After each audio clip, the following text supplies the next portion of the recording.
Salut tout le monde, on se retrouve pour une vidéo chimie capillaire.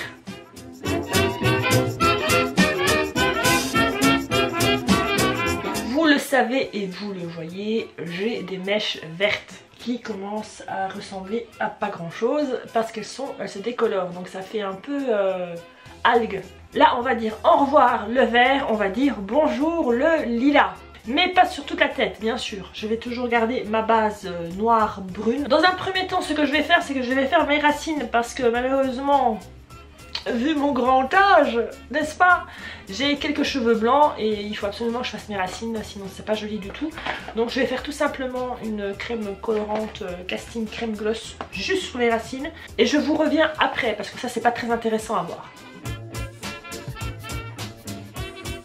Je tiens à préciser que je ne suis pas du tout, mais alors pas du tout professionnelle. Je fais ça à mes risques et périls.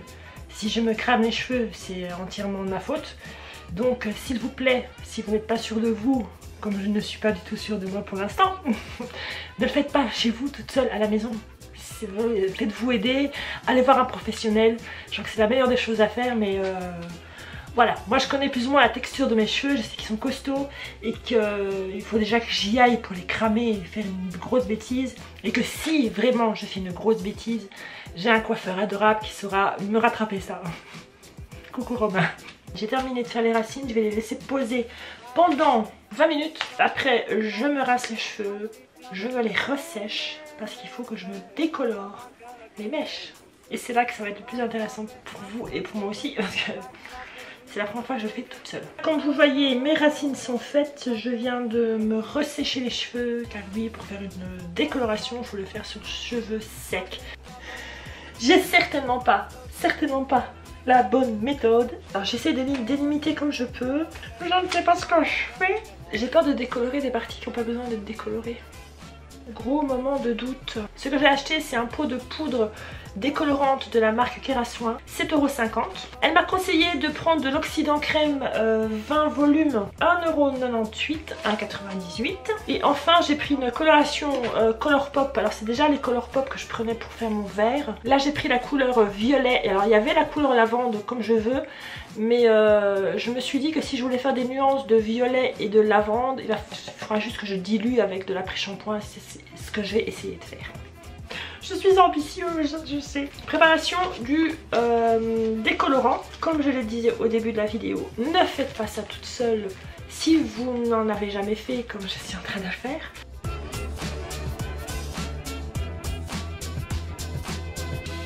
Je suis pas rassurée. Alors, je suis vraiment désolée si je fais mal au cœur aux coiffeurs qui me regardent parce que je suis sûre que c'est le cas. Veuillez m'excuser. Si je fais vraiment des très grosses bêtises, n'hésitez pas à me le dire. Bien que c'est trop tard, puisque vous verrez cette vidéo quand j'aurai ma tête de fini et ça ne servira plus à rien. Allez, on laisse agir.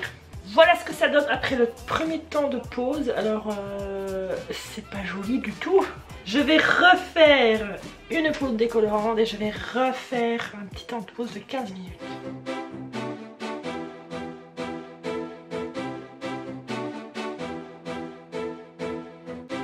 Deuxième temps de pause de décoloration.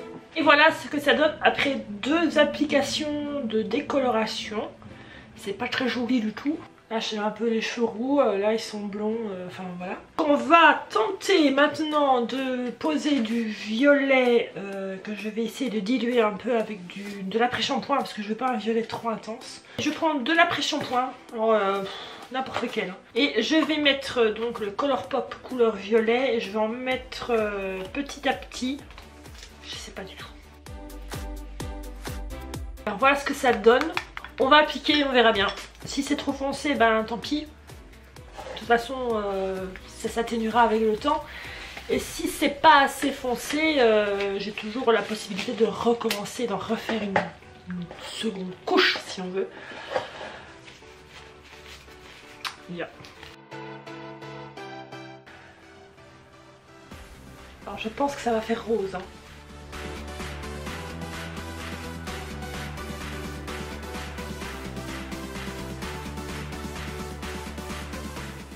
Donc là ils sont attachés. Ben voilà. On va laisser poser et je reviens après. Au final, est-ce que ça donne vraiment ce que j'avais en tête? Pas du tout. Tadam! Alors, voilà ce que ça donne. Ça donne un... Je ne sais pas le définir. Je ne sais pas. Ça donne un rose roux. À mon avis, les coiffeurs, confirmez-moi ce que je vais vous dire. Je pense que j'ai mis trop d'après-shampoing. Et que c'est pour ça que ça fait autant pastel que ça. Et aussi parce que mes cheveux n'ont pas décoloré à blanc. Ils étaient un peu jaunâtres. Donc je pense que la couleur jaunâtre avec le violet qui était trop dilué, bah ça a fait un rose, un vieux rose en fait. Mais c'est pas vilain, c'est pas vilain, ça ne me dérange pas. Ce que j'avais très peur, c'est de faire cette fameuse décoloration et de me flinguer les cheveux. Mais alors pas du tout. Ils sont très agréables, ils sont pas cassants, ils sont pas rêches, ça me dérange pas du tout. Maintenant il faudrait voir aussi, parce que là ils sont tout à fait naturels, je les ai séchés naturellement. Il faudrait voir quand je les lisse, voir ce que ça donne.